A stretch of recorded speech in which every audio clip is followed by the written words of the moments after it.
नमस्कार दोस्तों, वेलकम, स्वागत है एक बार फिर से आप सभी का आरएस जंक्शन पर। तो उम्मीद करते हैं कि आप सभी की तैयारी अच्छी चल रही होगी और इसी क्रम में थोड़ी-सी मदद हमारी तरफ से इस करंट अफेयर्स के रूप में।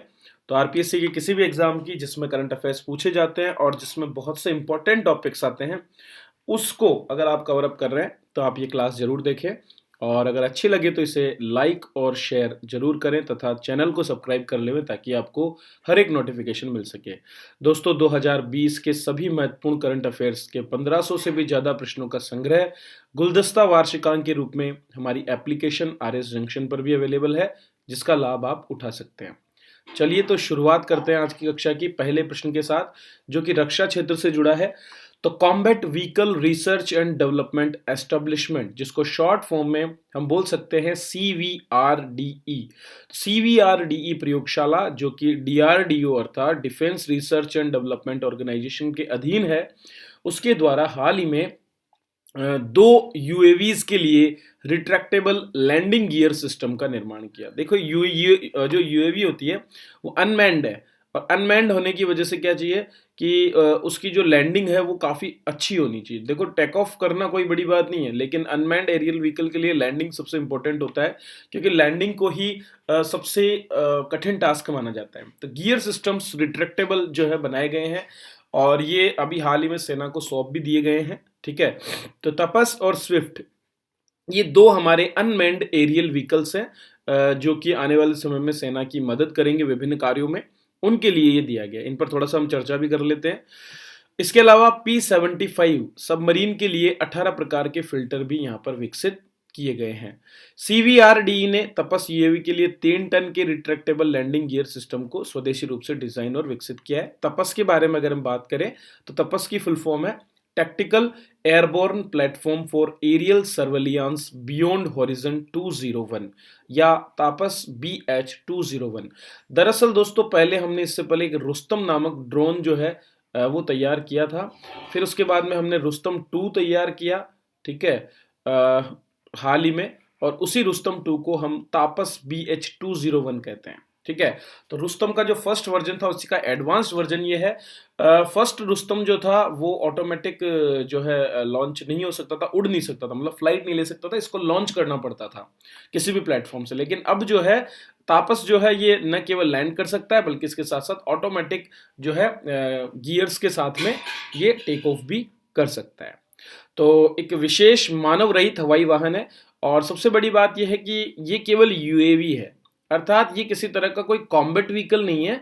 इसका काम केवल सर्वेलियांस करना है। ये केवल दुश्मन के क्षेत्र में जाकर के वहां से जानकारी जुटा सकता है। कॉम्बैट व्हीकल के रूप में एक और जो हमारा यूएवी है, जिसको हम यूसीएवी बोलेंगे, अनमेन्ड कॉम्बैट एरियल व्हीकल, जिसको हम स्विफ्ट भी कह रहे हैं क्योंकि इसका फुल फॉर्म है stealth wing flight tested. Swift नामक एक जो है टेक्नोलॉजी डेमोन्स्ट्रेटर को हम विकसित कर रहे हैं आईआईटी कानपुर और वैमानिकी विकास एजेंसी दोनों के द्वारा।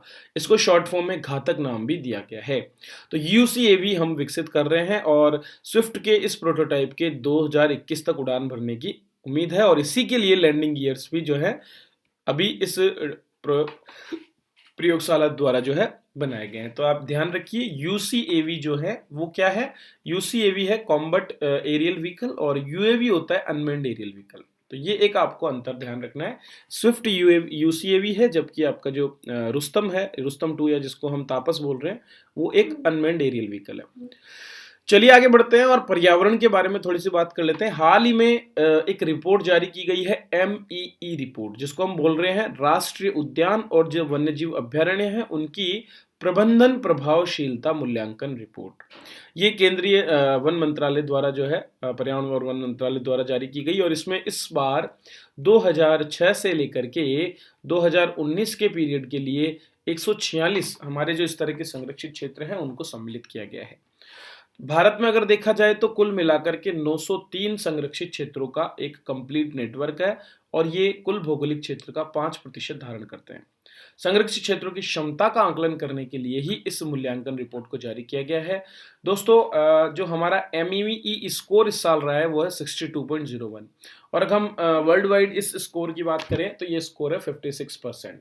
तो 56 की तुलना में बेटर है इंडिया का ये स्कोर इस बार अगर हम बात करें तो वैश्विक बाघों की जो कुल आबादी है उसका 70%, एशियाई शेरों का 70% और 60% से अधिक तेंदुओं की आबादी भारत में स्थित है। और ये भारत की संपन्न जैव विविधता को दर्शाता है। भारत के जो प्राचीनतम सनातन धर्म है उसमें हमेशा से वन्य जीवन और जो प्राणी हैं उनके संरक्षण को दर्शाया गया है। नदियों को और बाकी जीवों को देव तुल्य मानते हुए इनकी पूजा की गई है, जो कि निश्चित रूप से इस भारत भूमि पर प्राचीन काल से ही इस वन्य जीवन के संरक्षण के महत्व को दर्शाता है। एमई जो है ये एक बहुत ही महत्वपूर्ण दस्तावेज है और ये वन्य जीवों और संरक्षित क्षेत्र के विभिन्न पहलुओं पर मार्गदर्शन प्रदान करता है। तो आप देख सकते हैं अलग अलग तरह के जो रीजन्स है, 5 रीजन यहाँ पर बताए गए हैं। नॉर्दर्न रीजन, सदर्न रीजन, इसके बाद ईस्टर्न, फिर वेस्टर्न और नॉर्थ ईस्टर्न। इनमें अलग अलग स्टेट्स को लिया गया है और उसके हिसाब से इवोल्यूशन किया गया है और अलग अलग स्कोर्स भी यहाँ पर दिए गए हैं। तो आप देख सकते हैं कि ईस्टर्न रीजन में सबसे बेहतर स्कोर्स है, जबकि सबसे बेकार स्कोर्स जो आपको दिख रहे हैं वो नॉर्दर्न रीजन्स में है। ठीक है। टॉप की अगर मैं बात करूँ तो टॉप 5 और टॉप बॉटम, ठीक है, वो देख लें हम। तो वेस्ट बंगाल का जल्दापारा जो नेशनल पार्क है वो फर्स्ट नंबर पे 80.83% के साथ में वेरी गुड रेटिंग इसको मिली है। इसी तरह वेस्ट बंगाल का रायगंज भी है। फिर उसके बाद 3 हिमाचल प्रदेश के हैं, Sainj wild life sanctuary, great Himalayan national park और तीर्थन वाइल्ड लाइफ सेंचुरी। सबसे नीचे की बात करें तो भाई साहब इसमें बहुत से हैं, जैसे कि उत्तर प्रदेश का टर्टल वाइल्ड लाइफ सेंचुरी सबसे बेकार 26.66। फिर हरियाणा का खपरावास। फिर उसके बाद राजस्थान का रामसागर। रामसागर जो है धौलपुर में स्थित है और 29.31 के साथ में इसकी भी रेटिंग्स काफ़ी खराब है। असम का पानी Dihing bird wild life sanctuary और उसके बाद उत्तर प्रदेश का जयप्रकाश नारायण बर्ड सेंचुरीज इसमें सम्मिलित हैं। तो ये टॉप 5 और टॉप बॉटम 5 जो है उनकी रिपोर्ट्स यहाँ पर दी गई है और इसके अलावा कंप्लीट रिपोर्ट भी है। बहुत लंबी सारी रिपोर्ट है लेकिन वो हमारे काम की नहीं है। जो इंपॉर्टेंट चीज़ें थी वो हमने यहाँ पर कवर अप कर ली है। चलिए युद्धाभ्यास के बारे में बात करते हैं। सी विजिल 21 इस नाम से एक युद्धाभ्यास 12 और 13 जनवरी को आयोजित हो रहा है और एक विशेष प्रकार का समुद्री रक्षा अभ्यास है। दोस्तों 2019 में इसके पहले संस्करण का जो है शुरुआत किया गया था। मेनली आपकी जो कोस्टल लाइन है, हमारी जितनी भी तट रेखा है, उस तट रेखा को संरक्षित करने के लिए ही जो है ये युद्धाभ्यास किया जाता है। हर दूसरे साल ये आयोजित होता है, मतलब 2019 के बाद में अब ये 2021 में आयोजित किया जा रहा है और 2 दिन ये होगा। पहला संस्करण 2019 में हुआ। इस अभ्यास में समुद्र के तटवर्ती क्षेत्र में मौजूदा देश के 13 राज्य और केंद्र शासित प्रदेश, मत्स्य पालन करने वाले और तटवर्ती इलाकों में रहने वाले सभी समुदाय शामिल हो रहे हैं। करीब 7,516 किलोमीटर का जो हमारा तटवर्ती और एक्सक्लूसिव आर्थिक क्षेत्र, अनन्य आर्थिक क्षेत्र जो है उसमें इस अभ्यास का आयोजन किया जा रहा है। नौसैनिक अभ्यास है तो समुद्री रक्षा अभ्यास होगा। सी विजिल 21 समुद्री इलाकों में सुरक्षा को देखता है, क्योंकि दोस्तों 2008 में जो आपके 26/11 का हमला हुआ था उसके बाद से ही लगातार सरकार का ये प्रयास रहा है कि हम अपनी समुद्री सुरक्षा को जो है बेहतरीन बनाएं, उस पर ज़्यादा ध्यान दें। ये अभ्यास भारतीय नौसेना के थिएटर लेवल अभ्यास ट्रोपेक्स से पहले का कदम है। मतलब ट्रोपेक्स जो है अब आयोजित होगा अभी और ट्रोपेक्स से जस्ट पहले इसको आयोजित किया गया है। तो ट्रोपेक्स क्या है? Theatre level readiness operational exercise. TROPEX हर 2 साल में होता है और ट्रोपेक्स में सारे जो हमारी सेनाएं वो सम्मिलित होती है। मतलब भारतीय सेना, वायुसेना, नौसेना और तटरक्षक ये सभी सम्मिलित होते हैं और वर्ष की शुरुआत में इसको शुरू किया जाता है और 1 महीने ये चलने वाला है। लेकिन जो सी विजिल है वो केवल और केवल हमारी कोस्टल गार्ड और जो नौसेना है उनके द्वारा मिलकर के किया जाता है। 2 दिवसीय ये युद्धाभ्यास है। चलिए आगे बढ़ते हैं। केंद्र सरकार ने हाल ही में दोस्तों डिस्ट्रिक्ट वाइज उत्पादों को प्रमोट करने के लिए, प्रोत्साहित करने के लिए एक योजना लॉन्च की थी, वन डिस्ट्रिक्ट वन प्रोडक्ट। और इस योजना में अब जो उत्पाद उनका चयन हुआ है और उत्तर प्रदेश से सबसे ज्यादा उत्पाद इसमें चयनित किए गए हैं। तो राजस्थान की अगर हम बात करें तो राजस्थान से विनिर्माण और निर्यात के लिए राज्य के केवल 2 उत्पाद चयनित हुए हैं। एक तो जयपुर से ब्लू पॉटरी और नागौर से मकराना मार्बल। तो 106 टोटल उत्पाद हैं ऑल ओवर इंडिया से, जिनमें केवल 2 उत्पाद चयनित होना निश्चित रूप से एक निराशात्मक बात है। दोनों ही उत्पाद राज्य के 11 जो जियोग्राफिकल इंडिकेशंस हैं उनमें सम्मिलित हैं। और राजस्थान के अलावा उत्तर प्रदेश के 16, तमिलनाडु के 11, कर्नाटक महाराष्ट्र के 8-8 और गुजरात आंध्र प्रदेश के 6-6 उत्पाद इसमें हैं। इनसे क्या होगा, जो जिले जहाँ पर इन उत्पादों का सबसे बेहतरीन मतलब जो इनको माहौल उपलब्ध है उसका उपयोग करते हुए इनके विनिर्माण को और इनके निर्यात को प्रोत्साहित किया जाएगा। इसके लिए प्रत्येक जिले में जिला निर्यात संवर्धन समिति स्थापित होगी, एक तंत्र स्थापित होगा जिसकी अध्यक्षता कलेक्टर करेंगे और जो क्षेत्रीय प्राधिकरण है उनके साथ मिलकर के ये काम करेगा। वैसे तो राजस्थान को हाल ही में जो नीति आयोग का एक्सपोर्ट पोटेंशियल इंडेक्स आया था उसमें लैंड लॉक्ड जितने भी स्टेट्स हैं उनमें पहला स्थान मिला था, लेकिन फिर भी राजस्थान के 2 ही उत्पादों को चुना जाना निराशाजनक है। बहुत से ऐसे उत्पाद थे जिनको यहाँ पर छोड़ दिया गया है। चलिए दोस्तों, अगला प्रश्न देखते हैं। देश के पहले खिलौना निर्माण क्लस्टर की आधारशिला हाल ही में कर्नाटक के कोपल जिले में स्थित भानापुर गांव में रखी गई है। तो दोस्तों, टायकथॉन 2021 हाल ही में लॉन्च किया गया ताकि स्वदेशी रूप से निर्मित खिलौनों को बढ़ावा देते हुए पूरे देश भर में विदेशी उत्पादों को हटाते हुए आत्मनिर्भर भारत की ओर कदम बढ़ाए जा सकें।